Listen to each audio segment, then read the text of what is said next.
Good day, everyone, and this time we are going to discuss the grading and reporting system. So first, let us define what is grading. Grading is a system of measuring and recording progress and achievement of students, and the reporting is the process used to communicate knowledge gained from assessing students' learning. The main objectives of grading and reporting is that to provide a brief results and understandable form for varied users. We know one of the most frustrating aspects of teaching is that grading and reporting. So teachers lead to some questions like, what should I count in grading? Just their achievement or their effort? How do I interpret a student's score? What should my distribution of grades be? How do I display students' progress or strengths and weaknesses to students and their parents? So this will be answered gradually if we listen to the discussion. So we have three functions of grading and reporting. Number one is improve students' learning. So how learning of the students improve? Of course, by stating the objectives before the lesson, showing for them their weaknesses and strengths, and giving motivation to students. And number two, reports to parents or guardian. So how?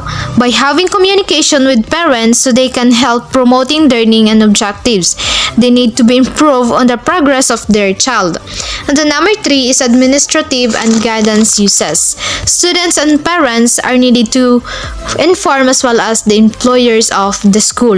The achievement of students are needed to report to the school and administration to help them in decision and provide personal counseling. So we have types of grading and reporting system. Number one, traditional letter grade system, which students' performance are summarized by means of letter. As you can see at the picture, numbers are represented by letters. It is easy and can average them, but when used as a sole report, its disadvantage is that they end up being a combination of achievement, effort, work, and behavior of the students. It's hard to interpret, and the weakness and strengths of the students are not indicated. And number two, pass or fail. In this type, it does not give much information since you can only see the word pass or the letter P and the word fail or letter F. It is popular in some college schools, used to allow exploration in high school or colleges. The number three, checklist of objectives. It is common in elementary school and very detailed and informative for parents. But then, it should be manageable and understandable. So this picture is an example of checklist of objectives. And we have letters to parents or guardian. As you can see at the picture, it is detailed, but then possible that parents can misinterpret the progress of students, and it is time-consuming to prepare. And portfolio. It is a set of purposefully selected work with commentary by students and teacher. It is useful in showing students' strengths and weaknesses, illustrating range of students' work, showing progress every stage, and the objectives that students need to be met. So the picture here is an example of portfolio grading system. Lastly, the parent-teacher conference. It is mostly used in elementary school. If you remember, when we were a child, our parents come to school to talk about our behavior, our works done at school. So it is useful for getting more information and cooperation from parents. But then the problem here sometimes is that some parents won't come. So maybe they don't have much time. So this is an example of parent-teacher conference. Assalamualaikum warahmatullahi wabarakatuh. Good morning to each and everyone. I am Siti Samira M. Pakalna, your second reporter for today's module. Today, I will be discussing about the systems with multiple forms of grading and reporting, assigning letter grades, and guidelines for effective grading. Without further ado, let's begin our discussion. First, let's proceed with the systems of multiple forms of grading and reporting. So what is this all about? Systems with multiple forms of grading and reporting have 7 systems, and later on, I will introduce it to you. What is the importance of systems with multiple forms of grading and reporting? According to the module given by our instructor, Mr. Gabriel Olama, it is sensible to supplement letter grades. These systems are reasonable and would greatly help each educators to properly give or distribute letter grades to his students. Now, let's jump in on how you should develop one. The systems, or here's the 7 systems that should be followed. First, guided by the functions to be served. Will probably be a compromise because functions often conflict but always keep achievement separate from effort. Of course, when you produce a grades to your students' performance, you should always based on the guide. This will probably be a compromise because functions often conflict but should always note that achievement and efforts must kept separated. Number 2, develop cooperatively. Parents, students, school personnel. More adequate system, more understandable to all. In system of grading and reporting, it is essential that it is way too easy to understand by the parents, students, and school personnel as it contributes to more adequate system. Number 3, based on clear statement of learning objectives. Are the same objectives that guided instruction and assessment. Some are general, some are course-specific. Aim is to report progress on those objectives. The grading and reporting system needs to be based on the set of the learning objectives that the parent, teachers, or students agreed at the beginning. Number 4, consistent with school standards. Should use the school's categories for grades and performance standards. Should support, not undermine school standards. The system must support the school standards rather than oppose the school standards always set. Number 5, based on adequate assessment. Implication, don't promise something you cannot deliver. Design a system which you can get reliable, valid data. The grading and reporting system should be able or easily verifiable through adequate system of testing measurements and assessment methods. Number 6, based on the right level of detail. Detailed enough to be diagnostic, but impact enough to be practical. A, not too time-consuming to prepare and use. B, understandable to all users. And C, easily summarized for school records. It probably means that the letter grade system with most or more detailed supplementary reports. And the last one for our 7 systems, multiple forms of grading and reporting is providing for parent-teacher conference as needed. Regularly scheduled for elementary school, as needed for high school. Providing for parent-teacher conference as needed.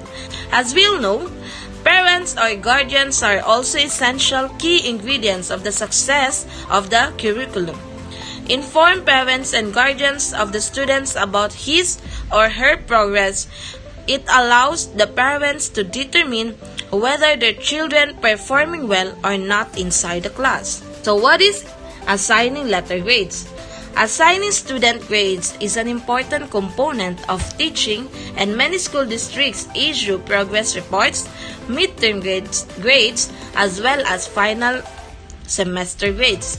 It is also important that grades assigned to students must include only achievements in order to avoid any conflict in the future hold. First, what to include? So we need to remember that the assigning letter grades must only include achievements and avoid temptation to assess effort or potential, because it is difficult to assess effort or potential and difficult to distinguish ability from achievement. Assessing effort or potential from the students is much harder, especially when they are unmotivated and does not cooperate at all. Next is how to combine data. First is properly weigh each component to create a composite. Must put all components on same scale to weigh properly. A. Equate a range of scores. And B. Or convert all to T-scores or other standard scores. And the last one is a what frame of reference. Relative, absolute, learning ability, or improvement. So let's have a further information about these three references. So relative and absolute. Relative is score compared to other students where you rank. So what is relative grading? Relative grading is the process of allowing a teacher to analyze the findings of an evaluation and decide and award grades based on how well a student does in comparison to the rest of the class. In essence, the evaluation has a foundation or standardization that determines if the student's performance is good or terrible in comparison to others. Some universities and colleges, as well as advanced high school programs, adopt this approach. A few students are promised an A and a few students are guaranteed a F in this system. Like for instance, in a class, if the majority of the students scored between 80 and 90 marks out of the 100 marks, then this entails that scores around 85 marks are assigned to a C grade, while B grade would be assigned to students scoring around 90 marks, and the highest A+ grade will be allocated to students scoring highest marks. Let's proceed to the absolute. So what is absolute? Absolute scored compared to specified performance standards. What can you do? Meanwhile, the absolute grading refers to a grading system where each point value is allocated a letter grade in this system. This is the system that most primary school pupils are subjected to. It is conceivable for all of your pupils to pass and, in some cases, receive A under this system. All of your pupils will receive an A on this test if they earn a 90 or above on the test you just gave. Like for instance, if more students in the classroom perform well, more students will get A and others will be rewarded B, C, D, and E. And the last one is learning ability or improvement. What is learning ability or improvement? It is the score compared to learning potential or past performance. Learning ability or improvement is the type of grading system where the teacher's basis is on how the student developed and improved his academic performance in the class or in the past few months. Now let's proceed to the distribution of grades. Relative have ranked the students. Distribution is a big issue. And absolute have assessed absolute levels of knowledge, not an issue. Relative distribution is a big issue. Why distribution is a big issue? Well, it is a big issue because some students might have a big impact from these marks or from these results. If a student found that he has a failing marks, there are chances that he might lose self-esteem or lose his motivations. On the other hand, absolute grading is a kind of distribution process on using seldom letter grades alone, and the teacher often includes checklist of what have been mastered. This distribution is not an issue as it provides score for group's performance. Now, let's proceed to the last part of my discussion, the guidelines for effective grading. First, describe grading procedures to students at the beginning of instructions. Have you ever wondered why most of the teachers introduces their grading procedures at the beginning? Well, it is to make us aware on how we are going to be graded based on the rules of the given procedure or based on our performance. Describing such will help us students to have a knowledge on what to do in order to fulfill that grade. Number 2, Clarify that course grade will be based on achievement only. It is important that you only include achievement of the students, not their effort, in order to avoid temptation to less effort students. Number 3, explain how other factors, effort, work, habits, etc. will be reported. As a teacher, it is your responsibility to explain the factors that students must attain to the process of reporting grades. Number 4, relate grading procedures to intended learning outcomes. The grading procedures must be set to the learning objectives inside the class. Number 5, obtain valid evidence, test, etc. for assigning grades. Students must undergo different assessments that enable the teachers to assign grades. Number 6, try to prevent cheating. The teacher should always remind students not to cheat and prevent them from cheating with their classmates. Number 7, return and review all the test results as soon as possible. Students' most thrilling yet exciting moment is getting their test results. Thus, you should review the test immediately and return it to your students as soon as possible. Number 8, properly weight the various types of achievements included in the grade. It is important to be cautious enough in balancing the various types of achievements of the students included in the grades properly. Number 9, do not lower an achievement grade for tardiness, weak effort, or misbehavior. A set grade for tardiness, weak effort, or misbehavior should be kept in original grade. It shouldn't be lower than the lower grade. And number 10, the last one, be fair, avoid bias. When in doubt, review the evidence. If still in doubt, give the higher grade. There should be fairness in grading. Avoid being biased to a particular student. Review evidences properly if in doubt and give answer.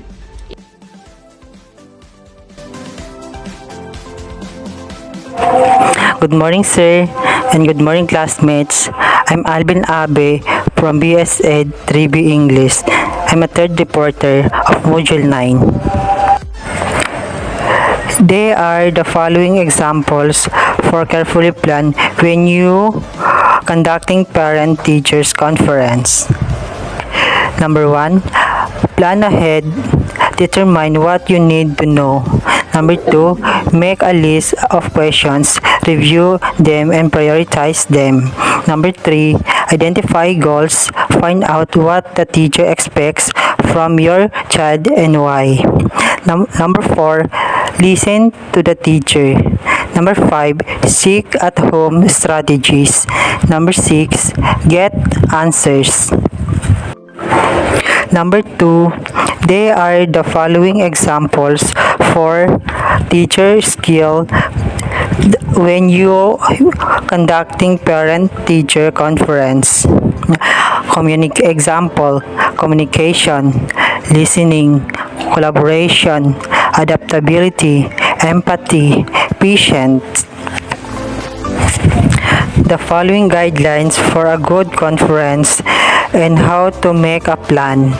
Number 1, make plans. Example, renew your goals. Number 2, organize the information to present. Number 3, make list of points to cover and question to ask. Number 4, if bring portfolios, select and review carefully. Number 2, start positive and maintain a positive focus. Number 3, present students' strong point first. The following example is helpful to have example of work to show strengths and needs. Second, compare early versus later work to show improvement. Number 4, encourage parents to participate and share information. There are the two examples of encourage parents to participate and share information. Number 1, be willing to listen. Number 2, be willing to answer questions. Number 5, plan actions cooperatively. Examples, what steps you can each to take. Number 2, summarize at the end. Number 6, end with positive comment. Example, should not be a beige generality. Number 2, should be true. Number 7, use good human relation skills. This is what you should do or how to talk with the parents. Number 1, be friendly and informal. Number 2, be positive in approach. Number 3, be willing to explain in understandable terms. Number 4, be willing to listen. Number 5, be willing to accept parents' feelings. Number 5, be careful about giving advice. This is what you should not do or how to talk with the parents. Number 1, argue, get angry. Number 2, ask embarrassing questions. Number 3, talk about other students, parents, teachers. The following combining assessments for a composite grade. A. What common numerical skill? Example, percentage. Number 2, standard scores. Number 3, range of scores, maximum or minimum. Number 4, combining absolute and relative grades. B. Way to give different assessments. C.